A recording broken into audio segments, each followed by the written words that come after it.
Hey everyone, and welcome to Research Academy. Hope you all are set to celebrate the new year.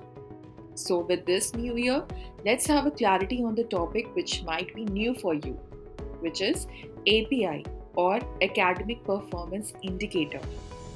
So, when would it become relevant for you? You should be bothered about this indicator.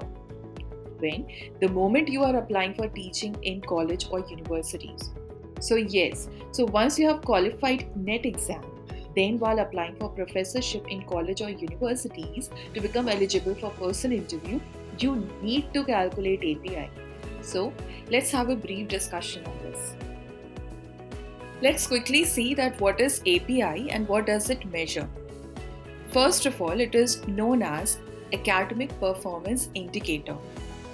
Secondly, why it is being used? What does it measure? It is basically used for assessing eligibility criteria of assistant professor or associate professor or professor, right? Who is the authority behind fixing all these kind of indicators? It is UGC, right? So UGC is the concerned authority who basically decides these kind of indicators, right? How it is being calculated? Because you need quantifiable data, right, to calculate the index of that particular person. So it basically calculates the qualifications and your research or any paper publications which you have done, right? So there is a separate marks regarding your qualifications and your research also.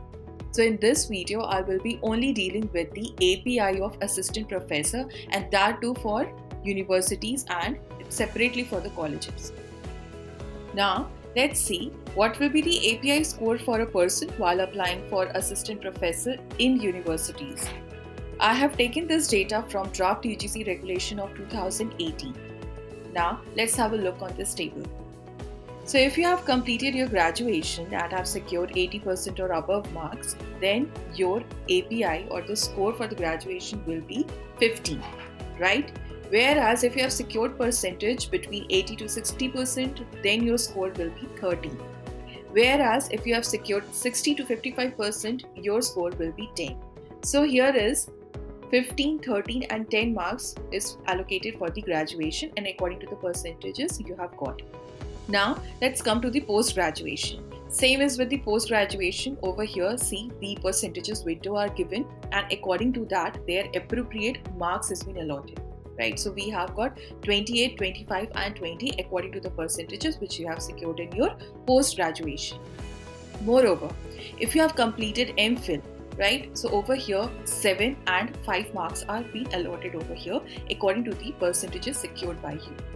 Now let's come to the important point, which is PhD. For PhD, 30 marks is being allocated. So this is a quite substantial marks, right? This could be the deciding factor, right? So that is why the weightage is being given to the PhD. Right, so the UGC NET, of course it is essential, but after UGC NET, if you are actually looking to become an academician, right, then you have to apply for the PhD. Okay. Now next is, if you have secured NET with JRF, then your score will be 7. Whereas if you have only qualified NET exam, or there are other state exams also like SET or SLET, then the marks will be 5. Right. Now, coming to the next point, which talks about the research publication. So, for every paper, you will get at least 2 marks, right? So, for every paper, there are 2 marks, and maximum marks for the research publications is 10. It doesn't matter how many papers you have gotten published, right? For every paper, you will get 2 marks, and maximum it will reach to 10 marks, right? Not beyond 10, you won't be getting any marks. Right? Last is the teaching experience. So the 2 marks has been also allocated for each and every year. Same as with this also, it doesn't matter how much experience you are having. If you are having more than 5 years or 6 years, of course it will be calculated, but maximum it will be limited to 10 marks. So this is how the API score you are going to calculate for the person who is going to apply for assistant professor in universities. Now let's have a look on calculating API score in colleges. There has been a little variation from universities' criteria. In universities, you can notice that research was given more weightage, whereas in colleges qualifications are given more importance, right? You can see, you can compare both the tables and the differences will be evident to you. So if you have completed your graduation, then your score will be 21 or 19 or 16 according to the percentage which you have secured in your graduation. Secondly, if you talk about post-graduation, your score will be 33, 30 or 25 according to the percentage which you have secured in your PG, right? MPhil marks is same, 7 and 5, right?